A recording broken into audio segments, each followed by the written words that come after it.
आदाब, नमस्कार, अस्सलाम वालेकुम नाज़रीन। पल पल न्यूज़ के न्यूज़ रूम से मैं हूं आपके साथ नदीम अकरम। लगातार रूस और यूक्रेन के बीच आज जंग का तीसरा दिन है।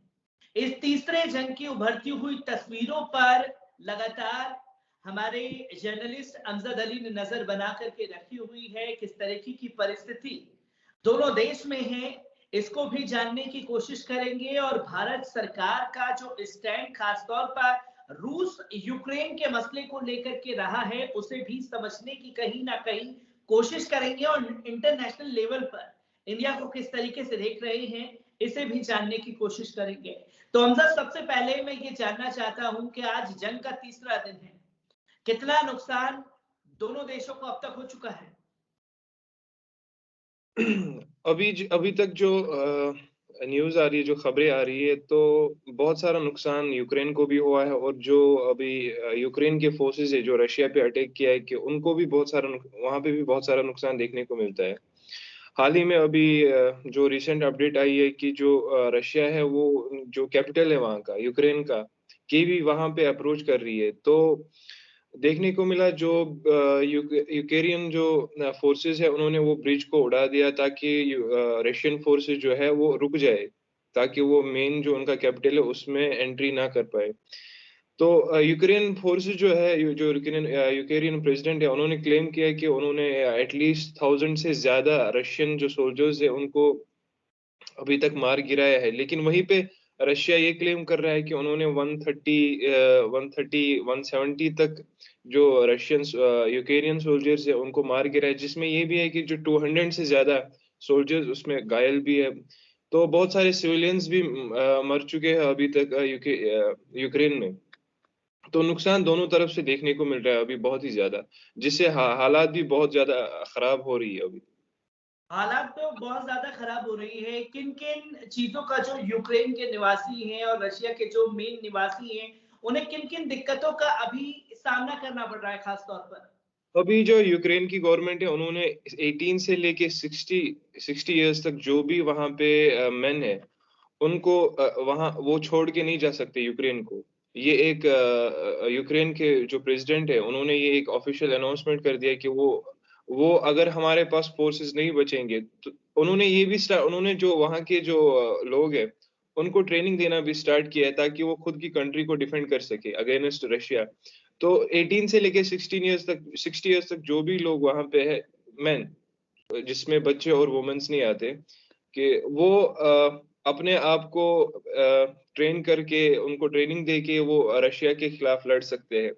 वहीं पे अगर देखा जाए जो प्रॉब्लम्स अभी यूक्रेन की जो पब्लिक है वो देखने को मिल रही है कि रशियन अभी एक छोटा सा विजुअल आया था कि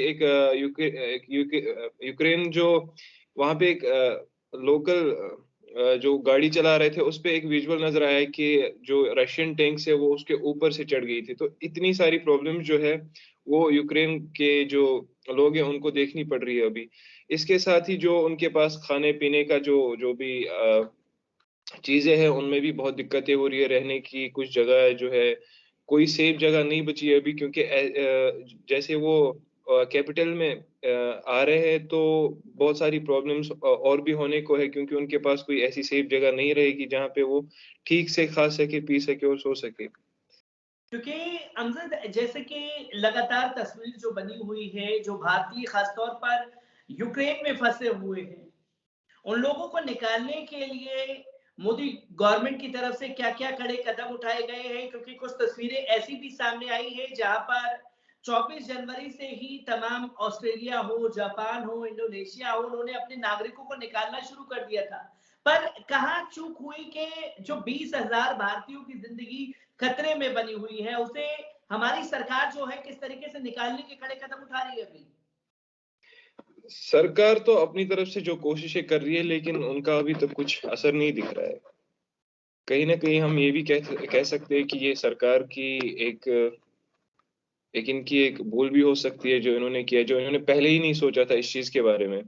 तो ये ऐसा भी लगता है कि जो अभी समर्थन इन्होंने किया है रशिया का, तो शायद उसकी वजह से भी इनका जो मोटिव यही रहा होगा कि रशिया को समर्थन करने से शायद हमारे जो लोग हैं वहां पे उनको हम सेफली फिर आराम से लेके आ सकते हैं, शायद ऐसा भी हो सकता है। लेकिन सरकार की तरफ से जो भी स्टेप्स उठाए गए अभी तक, वो कुछ खास उनका कुछ असर साबित नहीं हुआ अभी तक। और जो इंडियंस वहां पे फंसे पड़े हैं, ज्यादातर जो स्टूडेंट्स हैं, उनके विजुअल्स ऐसे खौफनाक आ रहे हैं वहाँ की वो प्लीड कर रहे हैं कि हमें यहाँ से निकालने के लिए जल्दी से जल्दी कोशिश की जाए, सरकार तक हमारी बात पहुँचाई जाए। तो वो लोग भी वहाँ पे बहुत डरे हुए, बहुत सहमे हुए हैं। तो गवर्नमेंट की तरफ से अभी तक जो भी हुआ, लगता है उसको अभी तक कुछ असर या कुछ मेन जो इसका इफ़ेक्ट नहीं हुआ अभी तक। कोई कड़ा कदम उठाने का गवर्नमेंट की तरफ से नहीं मिला है और साथ ही साथ कुछ तस्वीरें ऐसी भी सामने आई जहां पर पहले ही जो विदेश मंत्री हैं वो ये कह चुके थे कि रूस और भारत के बीच में किसी भी व्यापार समझौते में कोई दिक्कत नहीं आएगी और कल जब यूएनएससी में वोटिंग की बारी आई तो भारत उधर से कहीं ना कहीं नजरअंदाज था। तो ये माना जाए कि खुले तौर पर समर्थन जो है रूस को भारत दे चुका है। इसे किस तरीके से इंटरनेशनल लेवल पर भी लोग देख रहे हैं? अ, इसके जो बहुत सारे रीज़न्स हैं, लेकिन इसका एक रीज़न जो बैक इन 1981 में जाता है, क्योंकि जब इंडो-पाक वॉर हुआ था, 71 की बात है, जब इंडो-पाक वॉर हुआ था, तो उस टाइम जो है बांग्लादेश जो जो जो पाकिस्तान इन्वेड करना चाहता है, जब वो एक फ्री कंट्री बनी थी, तो बांग्लादेश पे तो फिर इंडिया पे एक ऐसा आ गया था जैसे आज यूएस ने सैंक्शंस इम्पोज़ करने की कोशिश की यूएसए मतलब रशिया पे, तो उस टाइम इंडिया पे भी ऐसी सैंक्शंस इम्पोज़ करने की कोशिश की थी यूनाइटेड स्टेट्स ने।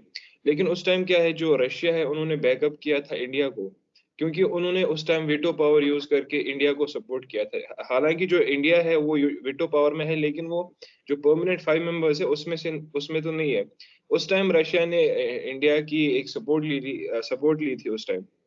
तो उसका एक रीज़न ये भी हो सकता है। दूसरा रीज़न ये है कि जो इंडिया और रशिया के बीच में कुछ आर्म्स डील होती है या जो भी बिज़नेस डील्स होती है, उनको लेके भी इंडिया अभी ये सोच रहा होगा कि हम जो अपने रिलेशंस है वो ख़राब नहीं करना चाहते।